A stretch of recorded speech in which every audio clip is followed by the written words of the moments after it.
Welcome to the Colbycast, episode 180. Thank you for joining us. Today, Bonnie and I are joined by Anne DeSantis of the St. Raymond Nonnatus Foundation. In addition to being a homeschooling mother, Anne is the executive director for this wonderful foundation which offers prayers, priestly consultations, and support for families in crisis. We talk about the foundation and its mission, then work our way towards helping individuals and families in crisis. We discuss when it might be best to reach out for help and the importance for listening attentively to those in need. We hope that you'll enjoy the show. Hi there, I'm Bonnie, Colby homeschooling mom of 4 lads and lasses, liturgical musician, popcorn, and podcast fanatic. And this is Stephen, homeschooling father of 5 and director of development for Colby Academy.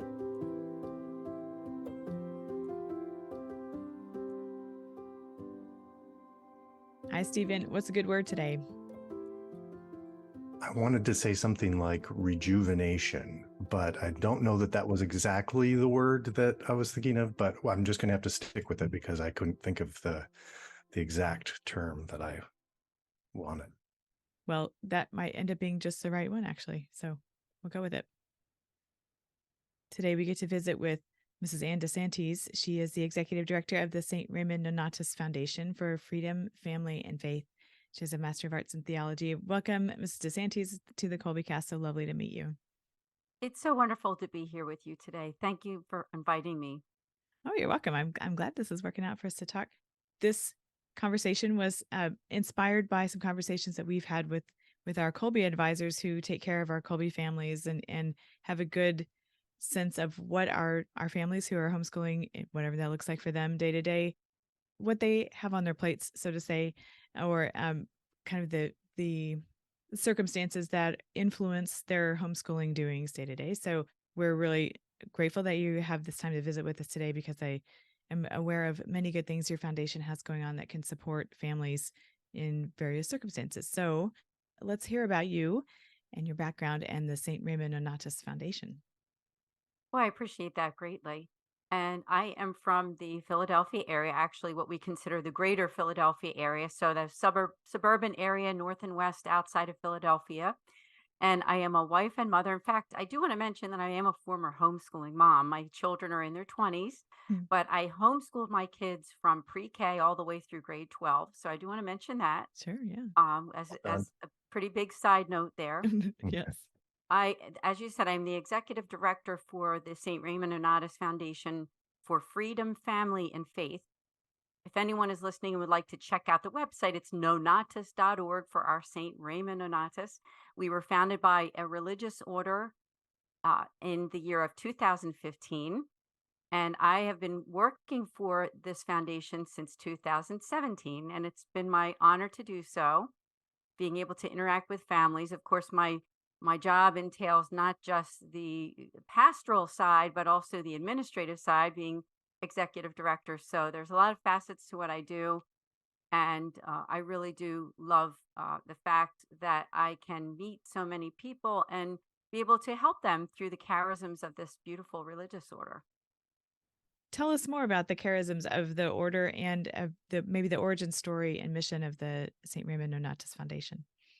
Yeah. So the way that it worked out was, and those who are listening may remember that back in 2015, Pope Francis came to the United States. And we were blessed that he decided to come to Philadelphia for what was then called the World Meeting of Families. And what that was a lot of people gathered here. We had almost 1 million people who gathered here in the city of Philadelphia, where we had meetings of all different ministries, and a lot of religious and families just came from all over the place to visit Philadelphia. In addition, the Pope did a mass there, and I was very blessed to be there too with my family. Well, after the World Meeting of Families, the Mercedarian friars came together and they really took it seriously what Pope Francis had said at that time.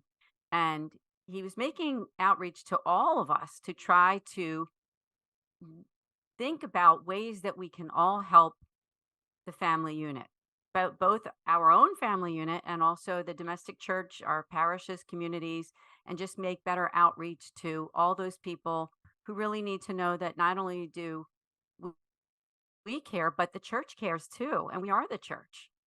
And so they came together and they decided that they wanted to do something very serious about this. And they decided to start a Catholic 501c3 nonprofit organization. For the first couple years, that was just kind of getting the wheels moving and having a lot of board meetings and a lot of discussions about what they wanted to do. But it wasn't until 2017 when they really decided to get their feet wet and get in there and start to work. And that's when I became part of the picture as the director and then now executive director. I understand you to be focused on helping families in crisis and those affected by divorce, which is a deeply painful topic for anyone, and certainly not something that is outside the realm of our homeschooling families. So, could you say a bit more about that particular focus of the foundation? Absolutely. Happy to do that. Now, when we first started back in 2015, there was a lot of prayer and a lot of discernment about who are these families, what's going on with families. And when they went to the World Meeting of Families, they met someone there who gave a talk, and some of you might have even have heard of her before. Her name is Rose Sweet. She's a national Catholic speaker, and she has spoken a lot about people who are affected by divorce and separation. And when they met with her, it gave them that idea. The light bulb sort of went off, and they said, well, we don't know what we're doing with families in crisis, but let's start there. And so that's what they did. And that's what I did, is that for the first year or two of our existence, really most of what we were doing was geared for that pastoral outreach to those particular people. And since then, it's really expanded. And since now that we've been in existence since 9 years almost. And now we're not only are we helping those affected by divorce and separation, but we get people who are affected by health crisis, loss of a loved one, relationship issues, job loss, trauma, all kinds of trauma. Sometimes people are affected by anxiety, depression, issues that are happening within their family unit, whether it be with the kids, with extended family. There's all kinds of things. And really that's what we've been focusing on, are all of those many branches of crisis and adversities. All of that affects the family units. It doesn't exist in a vacuum, sure. Mm-mm. Before we delve more deeply into what you offer in that way and how you support families, who is Saint Raymond Nonnatus and why is he the patron of your foundation? Yes. Now, this is the part that I had nothing to do with, but I'll do my best. Meaning that when we were founded in 2015, I was a friend of the Mercedarian Order. In fact, my husband and I are both what they call third order members, and some of your listeners might know what that means. You can have a third order Dominican or a third order Franciscan. Well, a third order Mercedarian is a person who is a prayerful lay member of the order. And so my husband and I are prayer lay members of the Mercedarian Order. And so I knew a little bit about what was happening in terms of them starting this foundation, but the naming of it and the deciding on what it was going to be called, I had nothing to do with. But Okay. St. Raymond Nonnatus is and I am reading this, is the universally known as Nonnatus not born due to his Caesarean birth. He's the Mercedarian saint who achieved the greatest popularity among Christians in places, kingdoms, and nations where the order of the Blessed Virgin Mary of Mercy became established. There's a lot more to him than just that. But basically, there was at one point when there was a lot of oppression against the church with captivities, and a lot Christians were being held captive. And so Saint Raymond Nonnatus was one of those saints that was helping to protect those people, because the charism of the Mercedarian Order is to give their lives for those who are in danger of losing their faith. And that's a big thing if you think about it. Yeah. And there's a lot of people these days that are in air quotes, I say, in danger of losing their faith. And that's really what we do. And so now he was not martyred, but he is really the most popular of all of the Mercedarian saints. And the founder of the Mercedarian Order is actually Saint Peter Nolasco, which is another one. And there are all kinds of saints that you can learn about on the Order of Mercy website. Now, the Order of Mercy website are the Mercedarian Friars USA site. And if you go on that website, you can learn about in depth about all of those Mercedarian saints. And there's a whole lot to learn about all of them. And um, basically, I do want to mention to all of your listeners that he is the patron saint of expectant mothers, families in crisis, and also those who are falsely accused. Think about that one. Mm. Wow. And I think about those families who are affected by divorce. And sometimes there is a lot of that kind of misunderstanding and arguments that happen back and forth. So he's definitely the saint that you want to intercede to, especially for those family issues. And on our own website, on nonnatus.org, we do have an About Us page, which will give you even more information about the life of St. Raymond Nonnatus. As I said, the St. Raymond Nonnatus is a saint of around the 13th century. The order was founded in 1218, so figure it was right in around that time. Okay. I was very excited when Bonnie just sent forth the Raymond Nonnatus name, because when I have a son, Raymond, and when my wife was pregnant with my son Raymond, she had a troubled pregnancy, and so that's when we conveniently ran across Saint Raymond Nonnatus, and so he was a favorite for us to pray for during that pregnancy. And so Raymond probably has like 3 Raymond saints that we love, but that was an important friend of ours for 9 months. Oh, we hear it all the time. In fact, can I mention to the listeners that we have something called a Saint Raymond Nonnatus kit that you can get from the Mercedarian order, and that consists of a small rosary, prayer cards, and some holy water and holy oil. And if you go to our website at nonnatus.org, there is a page that you can learn about that. So Nice. we do like to definitely promote that in ways that we can pray for those pregnant moms and even moms that have newborn babies too. Beautiful. So when you have a family make contact with you, could you walk us through a typical, if there is one, encounter, um, what that looks like and where you go from there? Yes, I would say close to 90 to 95% of our intakes do come on email. And the reason for that is that most people find us through Google searches. And so they might key in something like family in crisis or Catholic divorce situation or something, and we will pop up. We do sometimes get phone calls. Once in a while, I'll get a phone call, which I'm always so happy when I hear that phone ring. I think, wow, I get to speak to somebody. Because, we're in this day and age where, especially people who are under a certain age, they do prefer email and texting as opposed to phone calls.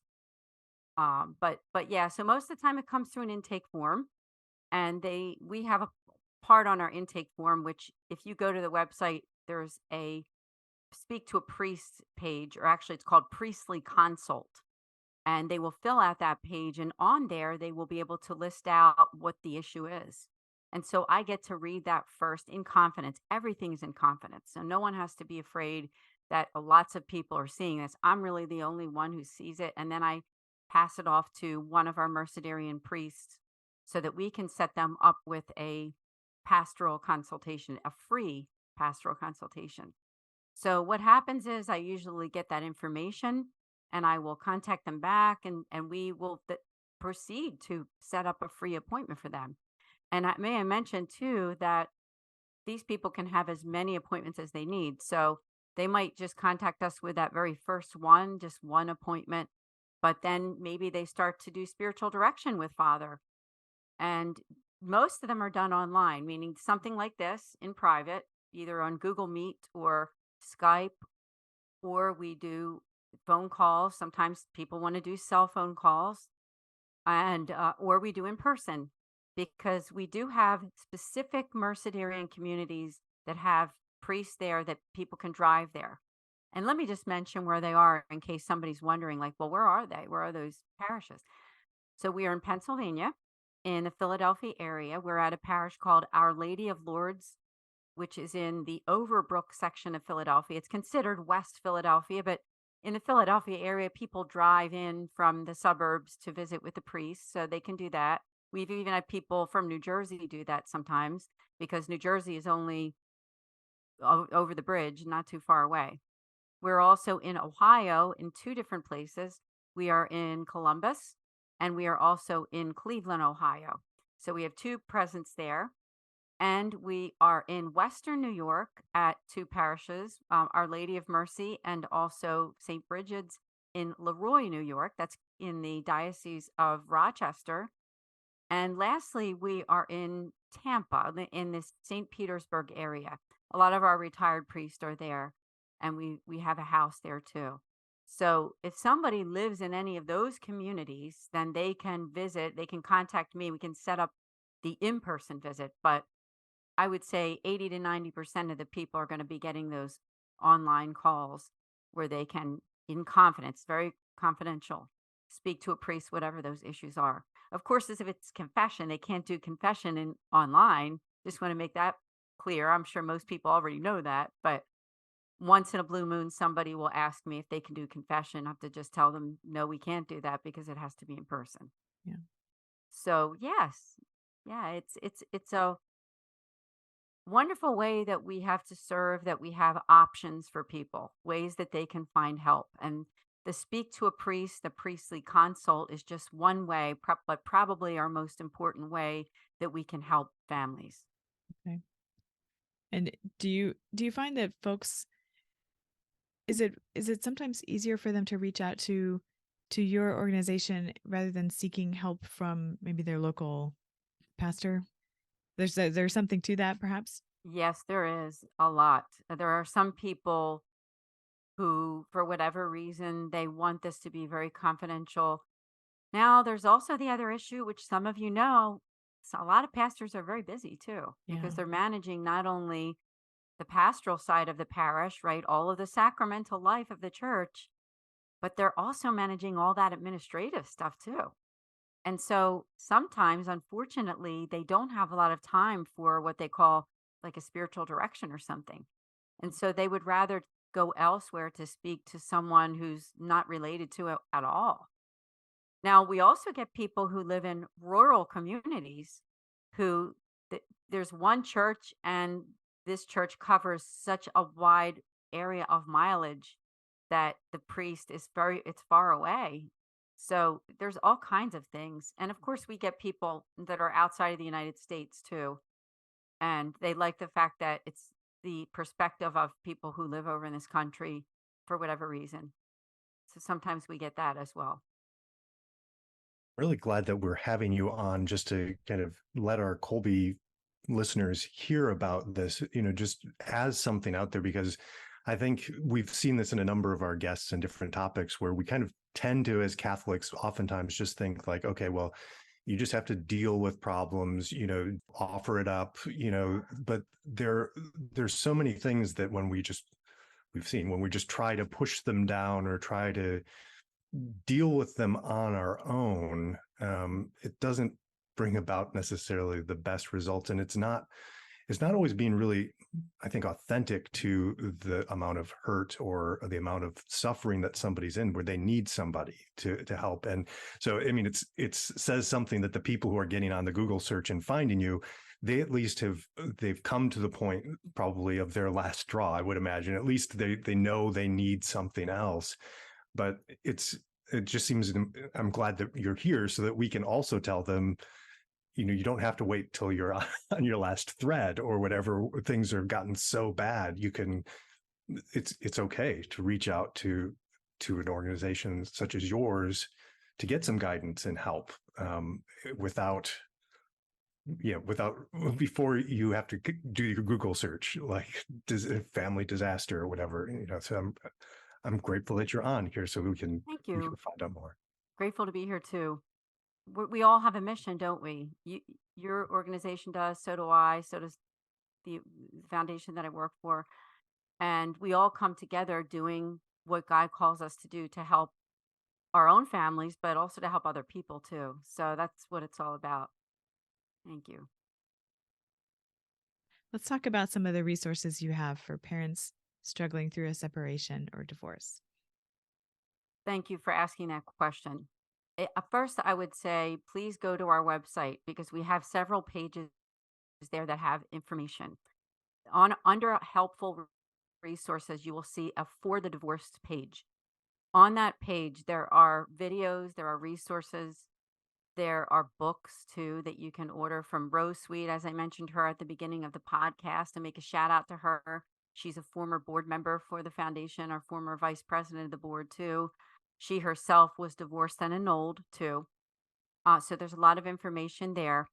Now, we also have a YouTube channel, and the name of the YouTube channel is called Philly, like the city of Philadelphia, Philly, Nonnatus. So if you go to YouTube or right to that page that I said on the For the Divorce, there is our Philly Nonnatus YouTube channel. On that channel, you will find videos on and podcasts, audio podcasts and videos of us on several different topics. A few years ago, Rose Sweet and I did one called 12 Steps to a New Life. And it is an audio podcast that was very, very well done. And so I would highly recommend for anybody who's going through that. And it is all the Catholic perspective, by the way, and according to church teaching. And even with questions people have about annulments and things like that are on there. Now, there's a new podcast series that I do with the current president of our foundation. I like to make a shout out to him. His name is Mickey Kelly. He's a young gentleman that lives in the city of Philadelphia. He's very active in the young adult crowd and has done so much as our board president. And he and I did a whole series of 10 tips for healing for those affected by divorce and separation. Now, I must mention, I've been married to my husband, Angelo. I'm in my late 50s. My husband and I've been married for almost going to be this coming year, be 35 years. So we've been together for a while. So my understanding of divorce, aside from my master's in theology, of course, where I did learn about the pastoral side of church teaching, is that when I was 7 years old, my own parents were divorced and annulled. And Mickey Kelly, the board president, his parents were also divorced and annulled. So we also, not only do we talk about the parents, but Mickey and I did a whole 10-part series for adult children of divorce on podcast too. And all you need to do to listen to that is to simply, as I said, go to YouTube, Philly Nonnatus, or that For the Divorce page. And then we also on our website have a podcast page. You just go to underneath our services for podcasts and videos, and you can see more and hear more of those podcasts. So they're the best resources that I can tell you is just subscribe to the channels. And if anybody wants to talk to me too, even though most of what we offer is for pastoral consultation with the friars, the Mercedarian priests that, are within our religious order, I do have people that say they want to talk to me. And I don't mind doing that at all. I mean, I don't have the degree or the counseling piece. I'm not a therapist. But as I said, I have the master's in theology and the pastoral side, and just my own experience with divorce and separation, having talked to so many people, I'm more than happy. Just have them reach out to me on the contact form at the website, nonnatus.org. Thank you. Now, just for again, so if we have our listeners or that we have families that we know that they're not at the point of divorce or separation yet, but maybe things aren't going well and they don't know where to turn. Is that also, again, going to the website? That's a good place even before things have reached that point. Yes, 100%. In fact, as I told you at the beginning of the podcast, when we first were founded, we really and truly did only do divorce and separation. We were not doing all these other things. Now we do cover so many areas and we've done so much for it. We have a For Your Marriage page on the website. We have done lots of programs and events for people in troubled marriages. We also highly recommend something like Marriage Encounter and also Retrovi, which there's a website on our helpful resource page, on our outside resources page. There are links there so people can learn more. But we've done a lot of podcast series and interviews. In fact, I just did one in the last few months, a marriage enrichment series on our For Your Marriage page with a Catholic author from Canada named Robert LeBlanc. Maybe he's even listening right now. Who knows? He's an educator in Canada and a catechist too, and a Catholic author. So he and I did a series. Please do take a look at that one. We talk about the lives of the saints, and especially those married saints that you want to learn about. And I know that some of your homeschooling families already know a lot about them, but you can learn even more by watching that series. I think when we hear some of the words like separation and divorce, there is a tendency to think of it in a very black and white manner, and when there's actually a lot of nuance there. So could you say a little bit about that? Yes, there's a lot of nuance because every situation is different. And of course, the church teaches the great importance and the sanctity of marriage and family life and the domestic church, and how really Christ dwells there within marriage and within family. And we, as Catholics who love our faith, and for myself, who works for this foundation, who's promoting Catholic family life according to the Catholic moral teachings of the church, it is very important to us to hold true to all of that. If you look at the very first page of our website, it does say it there right on the front that everything that we do is all according to the teachings of the Catholic Church and the magisterium of the church. So we do support that 100%. There are situations that happen. It even happened in my own family. As I said, my parents divorced, unfortunately, when I was 7 years old. And it happens more often today than probably than it did even back then, where unfortunately things happen and people do wind up getting separated and divorced. So we do want to offer that support for them so that they don't walk away from their faith, right? We want to make sure that even if something does happen like that, if the father walks out or if all kinds of things can happen, whether it be something to do with addictions. A lot of it has to do with addictions sometimes, and things that happen in the family. I mean, all kinds of even sometimes psychological illnesses, that affect marriages and people who just the breakdown of family life, right? And it's a sad thing. We all need to pray for families all the time. And I do want to mention that because on our website, we do have a page specifically underneath our services for prayer.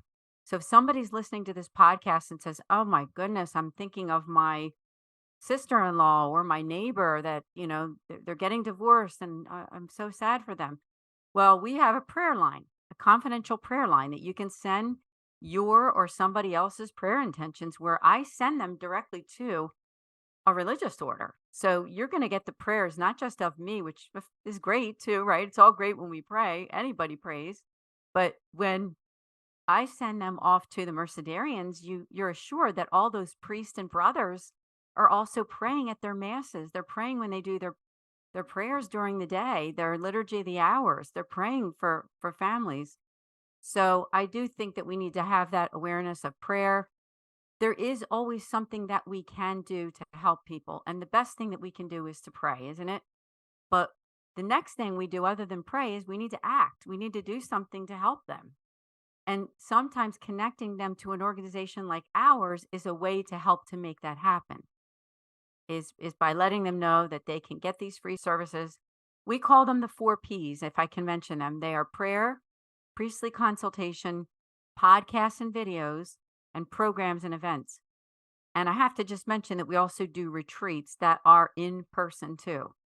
I'm in Philadelphia. Admittedly, most of them are here, but we are more than happy that if someone's listening and they live out of state and they say, we should have them come to do a retreat at our church, our school or something. I would love to. We would love to come out and do that to make an awareness. I just got back from doing some talks out in Illinois this past week. And that was a wonderful thing to be able to visit a parish and talk about how people can become marginalized because of these issues. And that's a side note of something that I've done as a Catholic author too. I wrote a book called Love and Care for the Marginalized. And that's something aside from the foundation. But if somebody's interested in learning about that, my personal website is annedesantis.com if you want to learn about the book. But there's so much more to discuss on this level, isn't there? Yes. Yes. It's very interesting to me. I'm a convert to Catholicism, but at the end of my high school days, so fairly early on. But I was always struck by, I was very much struck by the Catholic teachings, which basically um, it stated what the attitude of. Fortunately, I come from a very loving, good family that didn't have the Catholic teachings of the insolubility of marriage and all of these things, but they kind of lived that. They knew there was a vow, there was a commitment, kind of all of the what God has joined, let no man separate. Um, but then coming into the Catholic Church, then you see, okay, this makes sense. There's this commitment, there's this love, but then there seems to have also been, not dealing with problematic situations or possibly having families where there was already, even if the spouses were living together, there was a divorce of sorts already going on and the damage done to the family, even without a separation, there's a stigma then with the idea of divorce, it seems like, for faithful Catholics, at least, like already, I can imagine maybe myself or some of our listeners thinking, okay, well, we don't even want to talk about this divorce and we just need to work through things. You've made the commitment. You've got to, I guess, how do you deal with that sort of situation, or how, both for people who say, well, I don't even want to talk about that as an option, and for people who maybe don't recognize the opposite side, where they don't even see the indissolubility idea. They're not familiar with that with their faith necessarily. Thank you. That is a very, very good question. And you mentioned the idea of faithful Catholics. I would say a very, very high percentage of the people who reach out to us are not the people who are lukewarm about their marriages. We get people who are more, they're really devastated by it, on that side. Not to say there are always different sides of things, aren't there? There are some people, I mean, I haven't ran across them that much in the foundation, that are actually very happy to be getting divorced because they feel that their ex-spouse or the person that they were married to is an awful person and they can't wait to start their new life. I mean, we do hear that. Well, I mean, we do. I hear of this aside from the foundation. Okay. Even just as me and DeSantis going to a party and hearing people talk about different things, you hear these things. But the people who come to us with a foundation, a lot of times, are people who are very serious about their faith and they're very distraught about the fact that they might have to get a divorce, or that their spouse wants to leave them, or they've been cheating on them or something. I mean, there's all kinds of things that happen.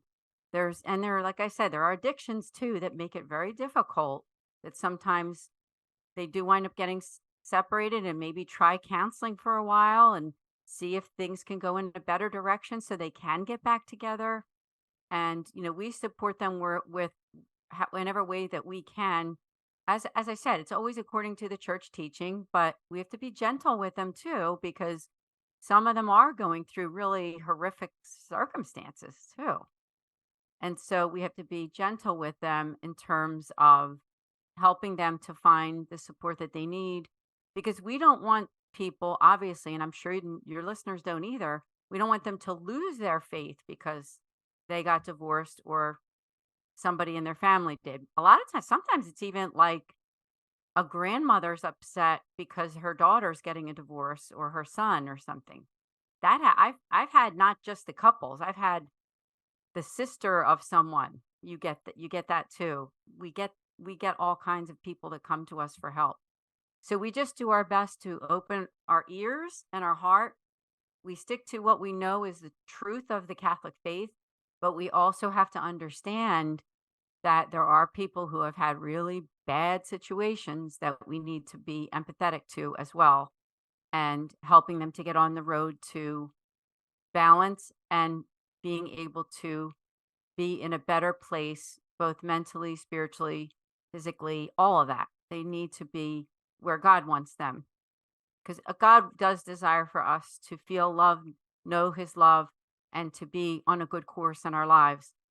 And unfortunately, it does happen where, if something is very, very unhealthy, they look at the facts in an annulment and say, maybe something was missing from the beginning, right? There was something that was just not right when they do all their investigations with that decree of nullity, which I won't get into all this. But if you go to our website under For the Divorced, we did a whole 4-part series with a priest, Father Matthew Phelan, and Father Sean Bransfield from the Archdiocese of Philadelphia, who worked with a lot of people with going with annulments and answering their questions and everything. He has the background in it. Yeah, this is a timely topic for me because we just yesterday at Mass, so this will obviously air later, but there were the readings about forgiveness and how many times do you forgive, 70 times 7 or whatever translation you want to use that, not 7 times, but 70 times 7 or 77 times. But it really kind of brought it's our family was having a discussion about that because God obviously, as far as he's talking about I can't forgive you if you don't forgive those who have harmed you. And you think, well, that doesn't make sense really in some respects, right? Because God can obviously forgive whatever. So we're talking about what's going on within the person, the hurt, the unwillingness perhaps at that point, because to be healed by our Lord, because you haven't. I mean, forgiving isn't easy. We all we all know that, but it seems like that has to be at at the heart of what your organization is doing. Is, I would assume, right? Am I right about that? Oh, you nailed it right on the head. I mean, I would say such a huge percentage of it has to do with forgiveness. And what I teach people when I speak to them and when I do podcasts is that I think healing is never ever a once and done for any of us. And when I first had a conversion of heart a number of years back, I was prayed over by charismatic people who are wonderful people and made a huge difference in my life to be, pray to the Holy Spirit and feel God's presence. And I was on cloud 9 for quite a while after that until something happened again, right? And so what I'm saying is that healing is never a once and done. As Catholics, just like we say our conversion is ongoing, so is healing, right? We're never really healing is never the snap of a finger. It's never just a one prayer or one retreat that you go to. It's the beginning of something, isn't it? And I think we need to teach that more to people because then when things come crashing down, they say, well, I prayed that prayer or I did that novena or that group of wonderful charismatic Catholics prayed with me. Why is my life still like this? Well, your life is still like that because it's not ever a once and done, ever. We always need to continue to be healed. I need to be healed for things that happened earlier today, right? I mean, that's the way I look at it. I don't think as Catholics, I think we need to be healthier about that. And I think that our expectations will then change when we talk to other people. Also, it helps us not to judge other people because sometimes as people who are very devoted to our faiths, we look at some people who are going through stuff and just think, "Oh my gosh, well if they were just catechized, they would never have these problems. If they just knew the Catholic faith and they lived it, they wouldn't have to go through all this." Well, that's true, but it's also not true too, right? Because like I said, even for the best of people, healing is an ongoing thing and we need to continue because if we were completely healed, we'd already be in heaven and we're not, right? None of us are there yet. And so I always think it's important to say that forgiveness is ongoing. We need to continue to forgive, little things that happen at home. Maybe I could be upset that my husband forgot to lock the front door when he went out the front door this morning, right? Or something. And little things in our lives that we just continue to forgive each other. And we do that in family life and homeschooling, right? Something I did for 15 plus years. We have to always forgive one another all the time. Yeah, I've been thinking about that a lot recently. Well, that forgive and forget, because the forget oftentimes then is just burying it down where it's going to not do any good. So it seems to me at least that you've got to kind of pull that out. And I think, as I've been trying to think about that level of forgiveness too, where it's like, I guess it's trying to see, dealing with the hurt it's so complex, like I guess you were saying, Anne, earlier, but because you're dealing with the personal hurt that you've had, You also still oftentimes can have an issue of trust where somebody isn't trustworthy. You can't put yourself in a position to be heard in the same way again. But then it seems there's two other things. Ultimately, you don't want yourself to continue to be hurt by somebody by you dwelling on the hurt. And with this acknowledgement that God wants that person that hurt you to return to him and love him as in the same way that he wants you to turn back to him and love him. So it just seems so complex and hard. So there's part of that constant conversion, right, is going through as well as a person. But it's just it's complex. Trying to hold all of that in.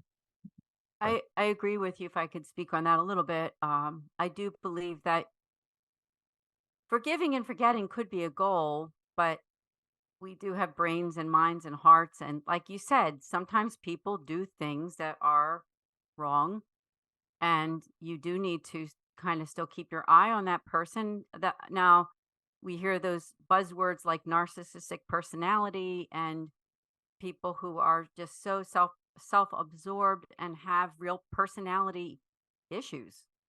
They do. I mean, there are people who have, and I hear about that in the foundation all the time. People who are they just they might even be people who follow the faith, but they just can't shake the narcissism in their lives. They can't shake the self-absorption. And so it doesn't mean when we say forgive and forget, you might remember, but it's not a bad thing to remember, but not in an unforgiving way. You just say, well, he did this before, so I need to protect myself. We need to have healthy boundaries with people.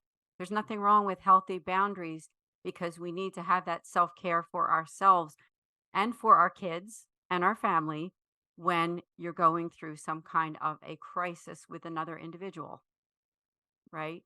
But I think that as Catholics, though, we do have to remember that when it is possible and when it's healthy, that there is a chance for reconciliation with some people in some healthy way. And God does want us to do that. I think sometimes we hear so often that we don't need to have reconciliation. We can forgive from our hearts and that's enough. That's true.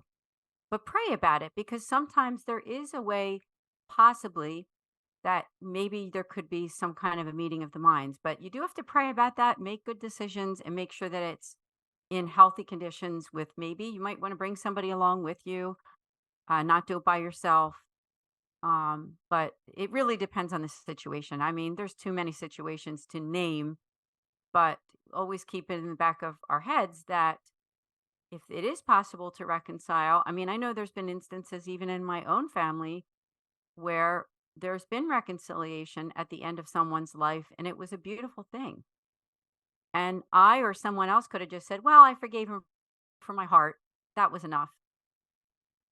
But sometimes God does want us to build those bridges across to the other person and try to make that reconciliation, but only if it's healthy and possible. Well, let's talk a bit about how friends and loved ones can communicate support and empathy and compassion to those who are hurting, how they can accompany them through that. And what do you suggest there? My best advice is active listening. And I don't think that in our culture, that Catholic or not, Christian or not, that just on a human level, so many of us are not very good at it. Right? We live in a culture of me first, unfortunately, and it's even leaked into the church. And I think that when we speak to someone, just like even on this podcast, the two of you are wonderfully polite, beautiful human beings that are just that's the way we should communicate, isn't it? We should just ask a question and wait and let the person speak. I mean, that's a great model, isn't it? Come on. It's Lovely. wonderful. So I think that's a good model for us to remember not to, we just don't know what's in somebody's brain. I mean, I'll just give a quick personal story if I could, because this reminds me of how we can all be better listeners. Years ago, when I was going through a very bad health crisis, thank God I'm cured from it. But I picked up the phone and it was a good friend of mine. And she's a sweet lady, a very sweet lady. But she forgot to ask me how I was doing when she picked up the phone. I had just got off the phone with the doctor's office telling me that I basically had to go to see this cardiologist, and I was like very upset. And she called, "Oh, I can't wait to tell you. My husband just got a new job, and we're in the neighborhood in your neighborhood, and we might buy a new house there, and we're so excited." And then she talked for 15 minutes, and then after that, it was just because I was going through this crisis, but it taught me something about listening. And I wound up not even telling her because I didn't think it was the appropriate time. I didn't want to ruin her on her parade or anything like that. But I think how often I've done it too. We do it all the time, right? People do it. They get excited about their own lives, but we just don't know what people are going through. So just remember that when you speak to someone, when you say, "How are you?" be ready to hear how they're doing, right? Don't even at church sometimes when you say to somebody, "How are you?" And most of the time people just say, "Doing okay. How are you?" But sometimes they're not so okay. And so just remember to keep our eyes and our ears open to what's going on in people's lives and be active listeners because that's the way that we can find out how we can help someone.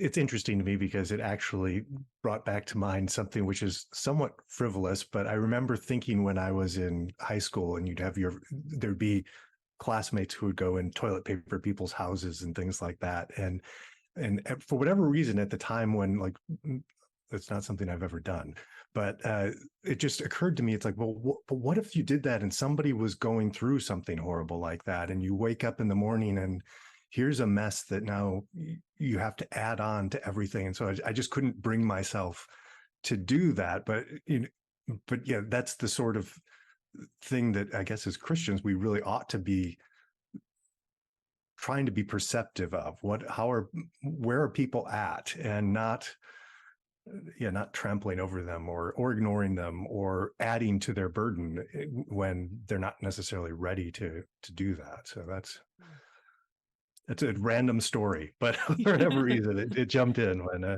Random stories are good for podcasts. So I hope it's Yes. okay. I True. told my random story Yes, too. absolutely. Thank you. Definitely, yeah.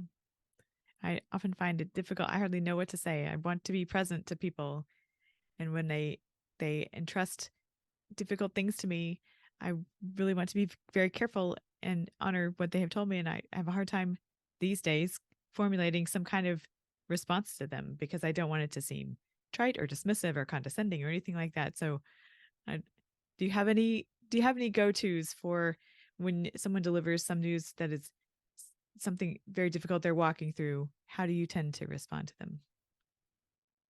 Well, first of all, I pause. I think that's so important to pause and let them have as much time as they need to talk. Because sometimes the facts of the matter come up. What happened? What time did it happen? What did he say after that? How are the kids? Like we think of all these questions that we want to ask, and it's more informational. We're looking for information about what happened, right? And sometimes the person doesn't want us to just have them blurt out all the answers to our questions. They want us to just listen to the story. And so I think it's important to give them that space. Now, if I am rushed, like sometimes you get people who call or want to talk, and maybe I do have to go make dinner, or maybe I do have to pick somebody up, at the train station, or I mean, I'm just making things up, but I mean, maybe I do have to do something. But I definitely try to give them a little bit of time and then say, "Listen, I'd love to hear the rest of this. Can we set another day, a time for us to have another call?" I think that's important. They just need to know that you're listening, you care, and also that it's confidential. People never want to feel like you're going to hang up the phone and tell your sister or something, or you know, I mean, I know in the husband and wife marriage, in a marriage, sometimes you share things with a husband or wife, and that's important. But if somebody says that this story isn't necessarily something I even want you to share with your spouse, I mean, something to pray on, right? Because we do want to tell our spouses, quote, everything, but the details of everything, maybe they don't need to know all of that, right? So I mean, if it's something really sensitive that the person doesn't want anybody else to know about, if that makes sense. So I think it's important for us not to um, share that with people, especially people who are not in our immediate families, that it's not going to be, it's not, we never want to share things that are just informational about people, right? Oh, did you hear they're getting a divorce? Or did you hear they're having relationship issues? And it's not for prayer. Like, but I know, and sometimes in Catholic circles and Christian circles, we can even do that where it borders into informational and not just prayer, when people are hearing all kinds of stuff that are happening with this one family. And you're thinking like, excuse me, but I think we're kind of bordering in gossip here. I know that maybe some of your listeners understand what I mean, because in the homeschooling community, that can happen too, unfortunately. I did it for a long time, so I know. Well, as a homeschooling mom yourself, and having been serving in this ministry for the length of time you have now, any final takeaways or thoughts you want to leave with us? Well, first and foremost is congratulations for choosing homeschooling. You have somebody on this podcast that couldn't agree more. And when my daughters were in 8th grade, and some of my fellow homeschooling Catholic moms who are wonderful human beings we were all talking about, what are we going to do for high school? What are you going to do for high school? And I found that I was going to be in the minority. And I was, because about half of those moms decided to send their kids off to school instead of homeschooling. But we have to do what works for our family, right? It doesn't always work for everyone to homeschool from pre-K all the way to grade 12 where it works out. But Colby is a wonderful, beautiful choice. And homeschooling is, I believe, just the best choice, I think, for many. So I just congratulate you. Keep up the great work. And don't be afraid that when your child gets to 8th grade that maybe you want to keep going, and you can do it, you can do it. If I can do it, anybody can do it. And for right, I mean that. I wasn't working, then I wasn't working outside the home, although I do work from home in this job, so that's a beautiful thing to be able to do that. But the other thing I would say is that if you know someone who's in crisis, you or your family, please reach out to us at nonnatus.org. Make a free pastoral consultation with us. Send in your prayer intentions, and please connect with us on all the social media at St. Raymond Nonnatus Foundation. Listeners, check our show notes for a link to the Nonnatus Foundation website, along with other links relevant to our conversation today. Thank you so much, Anne, for this time together and all you're doing to serve families in this much needed way. Thank you both, Steve and Bonnie. This has been such an honor to have this interview with you. Subscribe to the Colbycast on your favorite podcast app so that you don't miss an episode. And let us know how we're doing by leaving a rating or a review. And as always, feel free to email us at podcast@colby.org. Mary, our Mother, pray for us. St. Maximilian Kolbe, pray for us. Ad Maiorem Dei Gloriam.